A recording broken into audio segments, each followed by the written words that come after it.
अस्सलाम वालेकुम व्यूअर्स। आज हम बात करेंगे डायरेस अर्तागुल के एपिसोड नंबर 56 के बारे में। व्यूअर्स, एपिसोड 56 में आप देखेंगे हलीमा के वक्त पर पहुंच जाने की वजह से सलजान वो जहर वाला पानी पी जाने से बच जाती है। सलजान खातून अपनी सब गलतियों का एहसास हो जाता है कि उसने तो हर वक्त हलीमा के बारे में बुरा सोचा, लेकिन हलीमा ने तो उसकी जान बचाई है। इसके बाद व्यूअर्स आप देखेंगे अर्तागल वो जहर वाला पानी बाहर ले जाता है और बामसी से कहता है कि तुम बेड़ का बच्चा लाओ। बामसी बेड़ के बच्चे को लाने के लिए जाता है। व्यूअर्स आगे आप देखेंगे गुंदुगदू का साथी वो अर्तागल के पास आता है और उसे बताता है कि कुर्दुगलू का करीबी साथी को गुंदुगदू के हेमी में जाते हुए देखा था और मुझे उस पर शक है। व्यूअर्स इसके बाद बामसी बेड़ के बच्चे को ले आता है। अर्तागल इस बच्चे को उस जहर मिला पानी पिलाने की कोशिश करता है ताकि वो ये जान सके कि वाकई पानी में जहर मिला हुआ है या नहीं। अर्तागल अपने साथियों से कहता है कि देखो, मैंने इसको ज़बरदस्ती पानी पिलाने की कोशिश कर रहा हूँ, लेकिन ये इस पानी को नहीं पी रहा।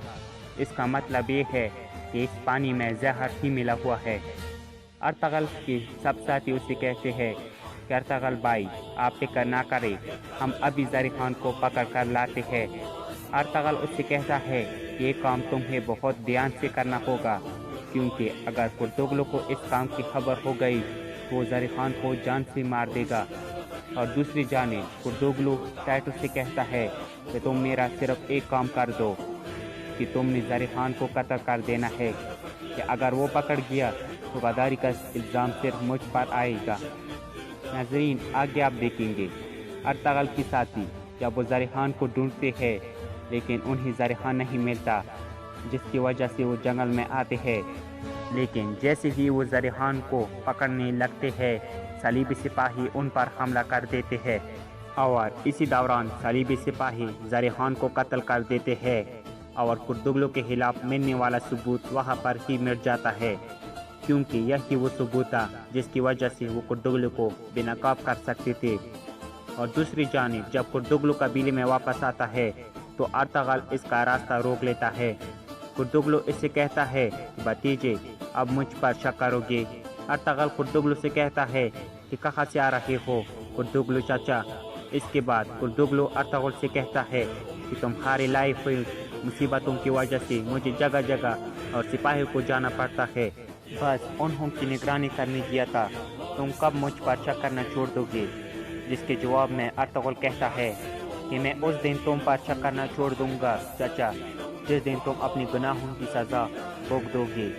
इसके बाद व्यूअर्स आप देखेंगे कुर्दुगलू वो गुस्से से सुलेमान शाह के खेमे में इजाज़त ली बगैर दाखिल हो जाता है और सुलेमान शाह से कहता है कि मेरे तो बस ये दुआ है कि गुंदुगदू जल्द से जल्द ठीक हो जाए, लेकिन तुम्हारा ये बेटा अर्तागल गुंदुगदू के इस हालत का जिम्मेदार मुझे ठहरा रहा है। सुलेमान शाह कुर्दुगलू से कहता है, अगर तुमने गुंदुगदू के इस हालत के जिम्मेदार हो, तुम अपनी मौत का तरीका भी चुन लो। जिसके जवाब में कुर्दुगलू कहता है कि मैं खुद ही अपनी मौत का तरीका क्या इख्तियार कर लूँ। तुम्हारे बेटे गुंदुगदू ने सारों के सामने मेरी बेगुनाही की गवाही दी है। कुर्दुगलू मजीद कहता है कि गुंदुगदू को मैंने अपनी बेटी की तरह समझा है और तुम मुझ पर शक कर रहे हो। कुर्दुगलू सुलेमान शाह से कहता है कि कुछ लोग मुझे और तुम्हें आपस में लड़ाकर हमारे दरमियान इख्तिलाफ को बढ़ाना चाहते हैं। अभी भी वक्त है, सुलेमान शाह अपनी आंखें खोलो वरना बहुत देर हो जाएगी। इसके जवाब में सुलेमान शाह गुस्से से कहते हैं कि अब तुम्हारी मोहलत ख़त्म हो रही है। कुर्दुगलू, तुम क्या समझ रहे हो कि मैंने तुम्हारी तरफ से आंखें बंद की हुई है? मैंने अब तक तेरे सर को कलम करके हिमी पर नहीं लगाया। इसकी वजह सिर्फ और सिर्फ ये है कि मेरे पास तुम्हारे खिलाफ कोई सबूत नहीं है, लेकिन जिस दिन मुझे सबूत मिलेगा तुम्हारी मौत बरसों तक इबरत का निशान बनी रहेगी। ये सुनकर कुर्दुगलू डर जाता है और हिमी से बाहर चला जाता है। इसके बाद सुलेमान शाह सिपाही को बुलाता है कि मैं तुम्हें एक बड़ी जिम्मेदारी सौंप रहा हूँ, और वो ये है कि तुमने कुर्दुगलू की पल पल की खबर मुझे देनी है। जिसके बाद वो सिपाही कुर्दुगलू की जासूसी पर लग जाता है।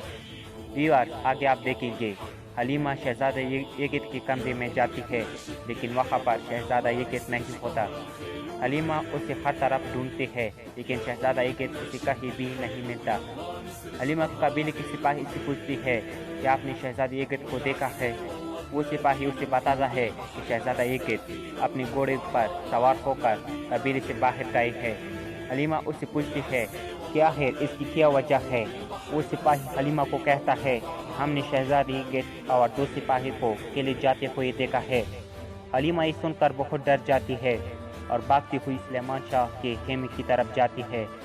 ارطغرل بھی وہاں پر ہی ہوتا ہے۔